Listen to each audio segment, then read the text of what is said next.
Hi, and welcome. Today, you're going to meet a unique woman. She was born in Chicago in 1911.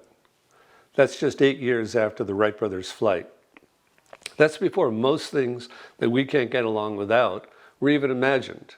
In 1911, Taft was president. It was the same year that Ronald Reagan was born. Soon after retiring from the Great Lakes Naval Base, and at the encouragement of her son, she relocated to California. That was in the 1970s. I wanted to find out, was there a secret to her longevity? And after listening to her story, I got it. And I'd like to share that with you. Here's Margie.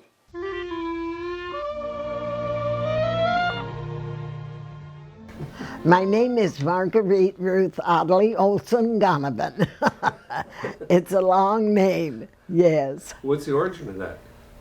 I was Norwegian and German background, and my father was born in Stavanger, Norway, and my mother's people came from Stuttgart, Germany. Somebody had asked me at Sam's Cafe, there was a lady that just simply would not accept that I was 104. She said, "You can't be because you're so intelligent." Well, that's ridiculous, you know. Someone came up to me and said, "Could I have your notes?" And I said, "What notes?" And he said, "Well, your little talk." He said, "I would like to publish it." I said, "I'm sorry." I said, "I don't have any notes." I said, "I never have." I said, "When I was a little girl, my father believed in the social graces, and we had to speak properly. We had to take a musical instrument and dance, and the social graces of life is what my father insisted on." And I said, and I learned that when you speak from your heart, and no one can doubt what you're saying, as unless it is, and it must be gospel truth. These things, but see, that was my dad. He was a funny Norwegian.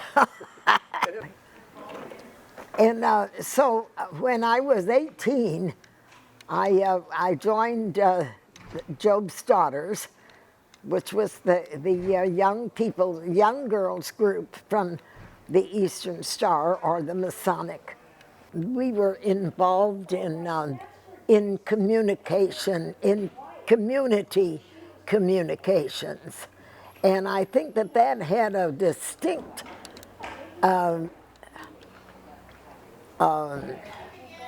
influence in directing my life. Well, I had a mother and a father that were very outgoing, and they belonged to a lot of organizations themselves. So therefore, we children were able to participate in different activities that maybe local other people would not be as fortunate as I was.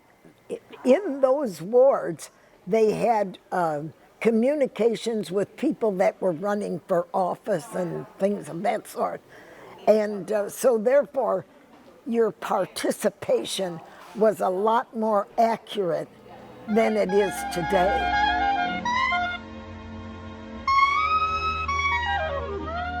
My mother was a salt of the earth.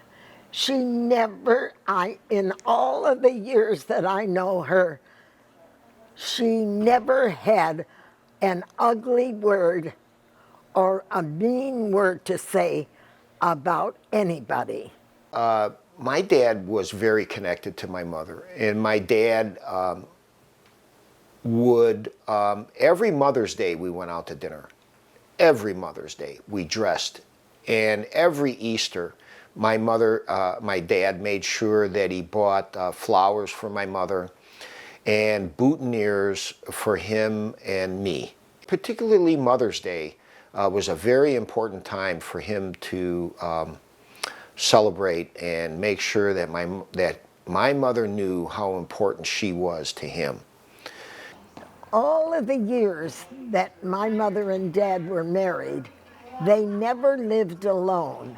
They always had someone living with them.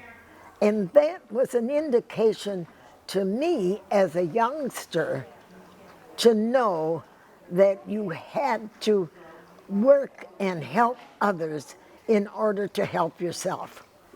It's when we start to think about how my mother, Margie, became the type of person that she became, it becomes critical to talk a little bit about or understand her early life as a child in Chicago.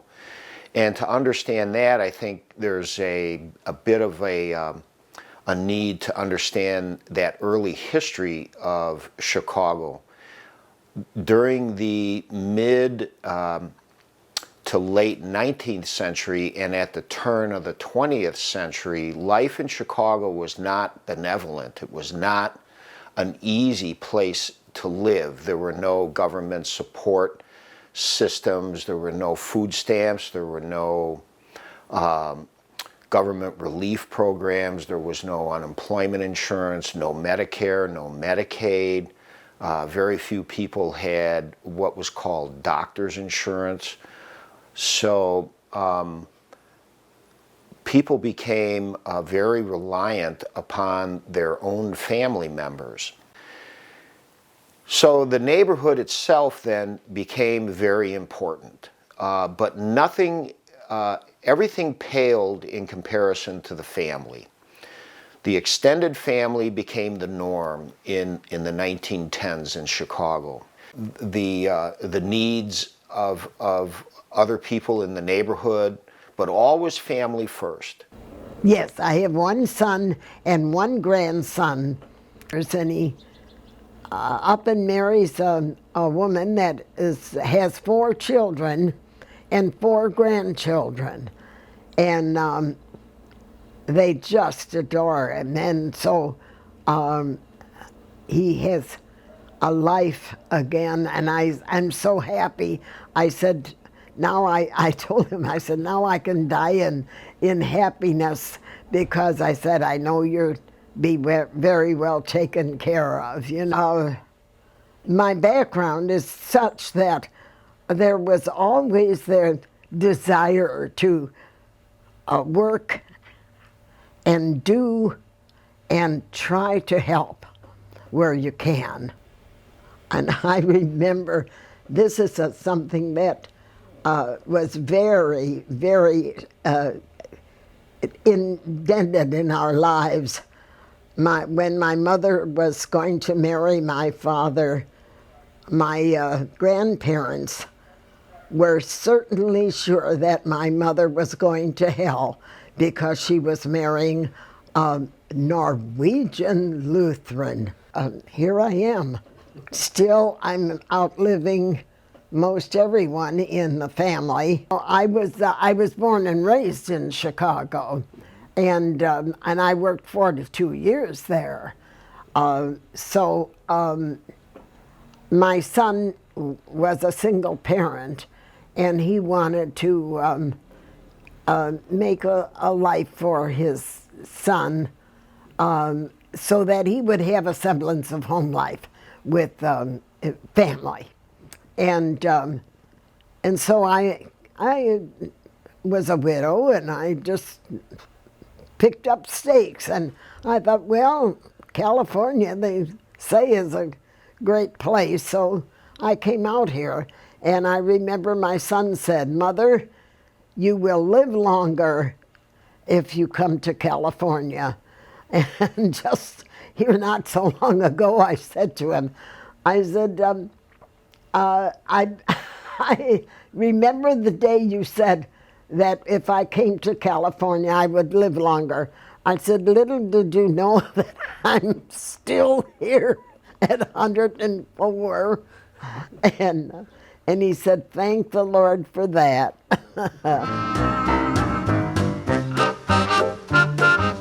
I get up at 6:30 in the morning. I like to get up in the morning. I'm a morning person. I always was from the early days. And then I take care of myself, and I like to dress in the morning. And then on Tuesdays we have coffee down in the Commons. And today is Thursday, and we have happy hour. And so those 2 days. And Friday, I like to do my grocery shopping. And I have some very dear friends that always are there for me. And if I need them, I just give them a call, and we go shopping, and then I treat them to coffee at Creekside. Oh, nice. That we love Creekside, yes.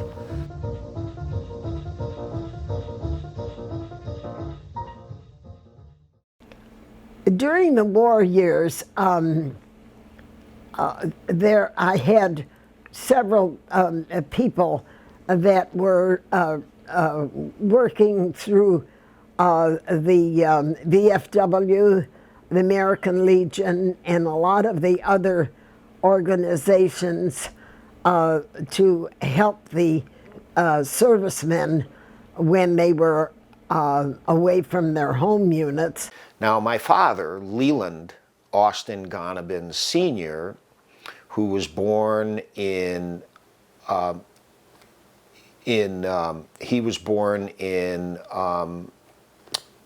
Nebraska, had migrated to Los Angeles, where he joined the Navy and was sent to Great Lakes on Lake Michigan, the Great Lakes Naval Training Center, where he was learning to become a motor machinist mate. And at that time, he was taking certain classes down on Navy Pier in Chicago. So he was invited to come from Navy Pier out to the old neighborhood in Hermosa, to the VFW, for a social. And there he met my mother. And when he asked my mother to dance, my mother, who stood at 4'11", said, "Oh, you're so tall, you should dance with my friend Ogie Larson. She's much taller and better, be a better dance partner for you." And my father said, "No," he says, "I want to dance with you." And as my mother says, they went dancing ever since together. And they were married until his death in 1975.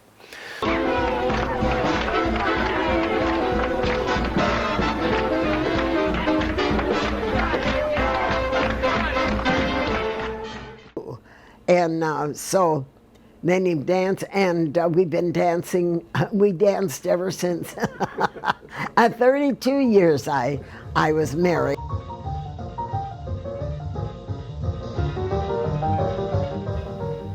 And the beauty of living, that's the main thing in life. Oh, I fly, yes. And so many people wonder that I'm doing this at my age, but I enjoy life, and I have always loved life. This is part of living. You have to. My theory in life has always been that you have to enjoy what you're doing, no matter what kind of work you are interested in or that you are doing.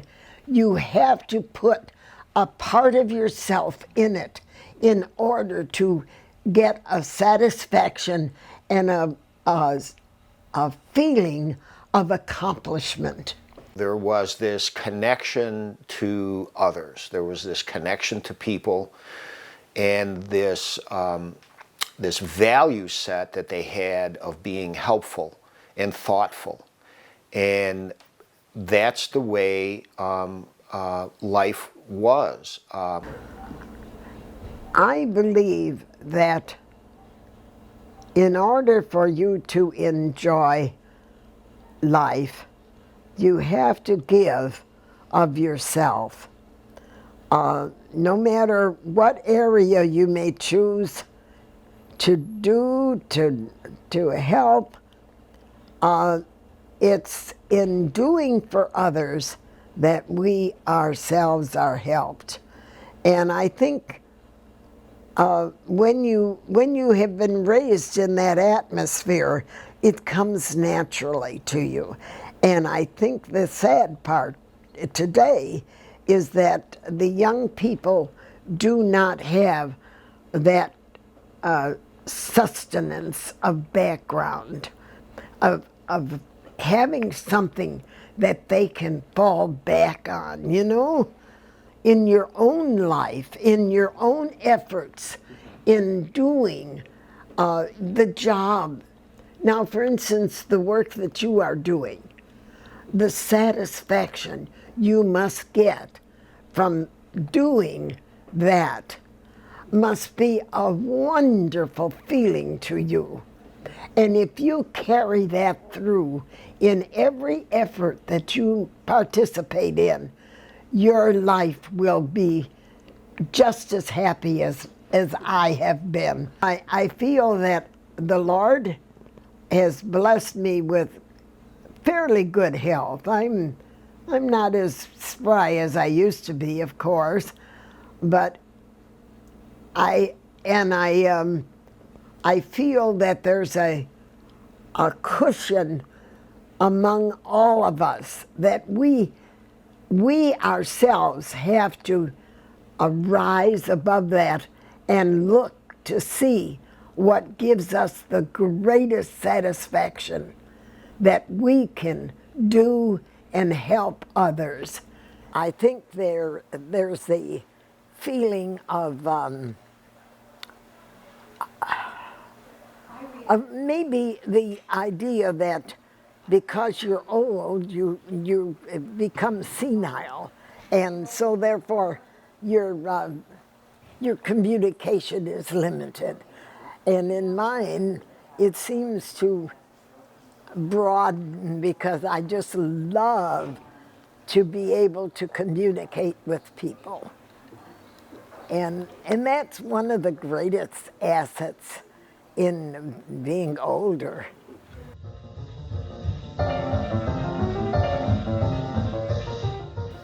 The same thing with voting. Oh, I wish there was some way that we could instill in people the necessity for voting. We need people to be more interested in their local politics, because it begins locally and then it spreads out to the county and to the state and then finally to the federal government. And the only way that we can control our ideas and different attitudes that we might have is by voting. Because how can we change things if there's no interest? It's just great. Oh, I've got such beautiful memories that I cannot say enough. That I only hope and pray that other people will feel this enthusiasm, especially with voting. This is very important. You know, we need new blood. You know, we need a stirring up. Here I am. Years ago, my father had his own garden. Even in Chicago, the yards were, the backyards were of such that you could have plots of ground, and we always had corn, carrots, radishes, onions, and corn on the stalk, and then if there was room, then Daddy would plant a couple of watermelons or something like that. We'd go down and pick the lettuce from the garden, and Mama would make it with sour cream one time, and with vinegar and sugar the next time. It was great.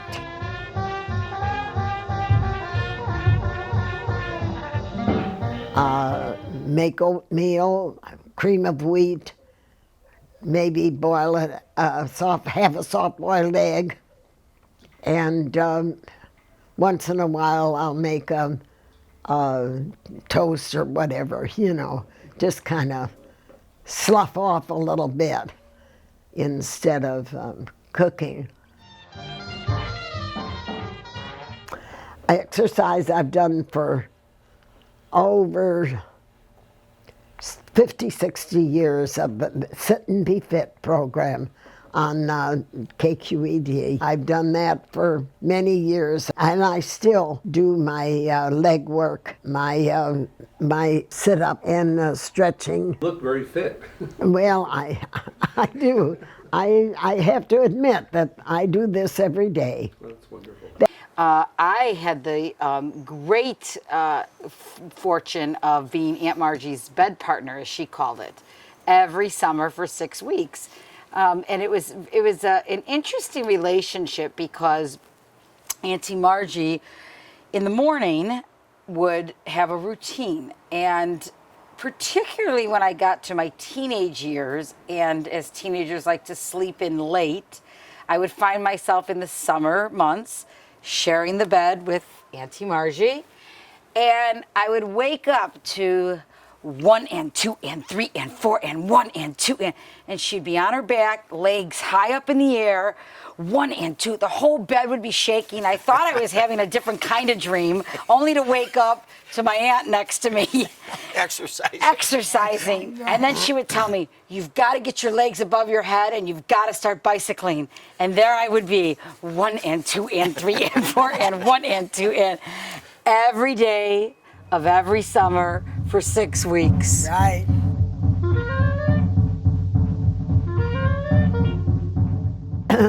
I'm a Scotch drinker. Years ago, my husband liked Manhattans, and but I never went to. I always liked Scotch and water. See, when we were growing up, you only drank at holiday times, like Halloween or Thanksgiving or Christmas or New Year's or something like that. There were special drinks. The Germans liked the Kimmel. Now that's a very sweet, strong drink. And the Norwegians liked aquavit, and that was a sweet cordial. Maybe I have a drink. Now when I go to my son's, like on Saturday morning, he makes breakfast for me, and then I stay the day. And then sometimes at night, he will make a cocktail for me, Scotch and water. And and then I do, every once in a while, I'll sneak my own Scotch here because they only have wine. And I'm not much of a wine drinker. I never was. But to be sociable, naturally, I would always participate. I would never frown on not drinking that, you know.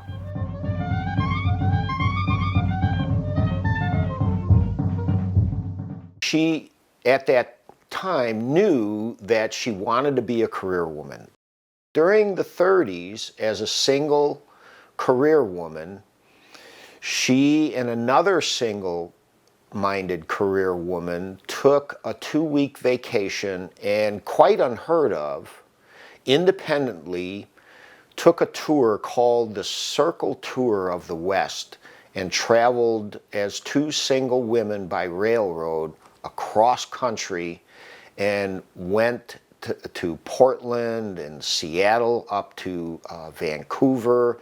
They went down to Los Angeles and Arizona and did this whole circle tour. And during that period of time, her sister required Margie to call every night so they knew she was all right on this trip.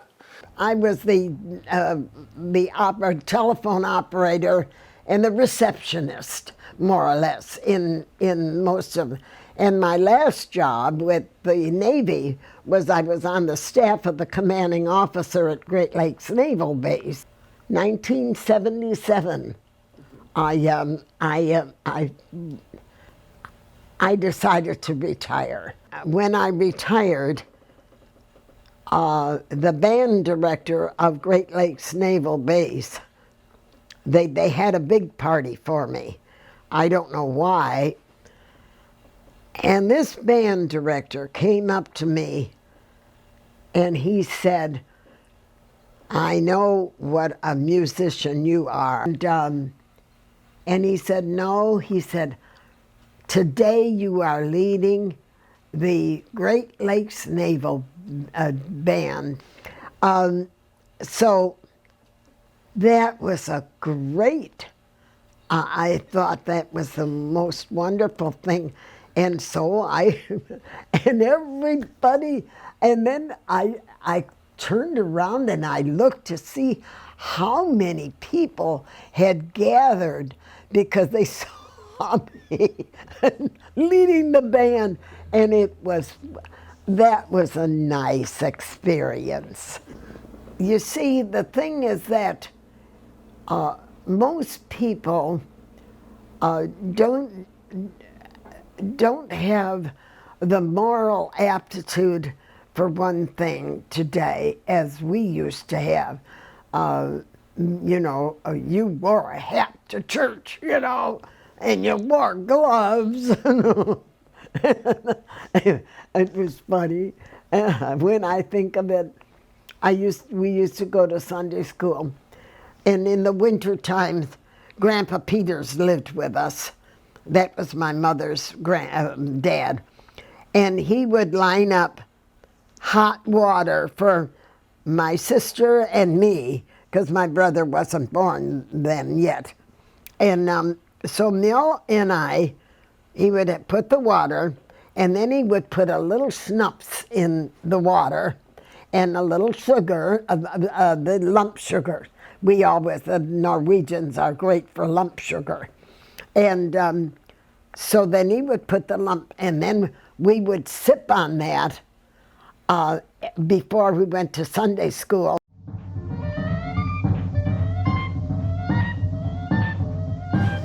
But when you were a part of that growth, you were able to enjoy and see the miraculous differences that exist, and especially today. It is just, I thrill every time I see my son with his hand telephone.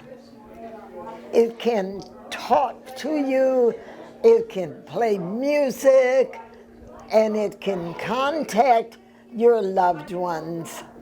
To me, that is one of the most wonderful growths in communications today. I don't think I'll ever get over this attitude. I love every minute I'm here. And I thank the Lord. I said, "Thank you, dear Jesus, for this day. This is the day the Lord hath made. We will be glad and rejoice in it." And I'm glad I'm here.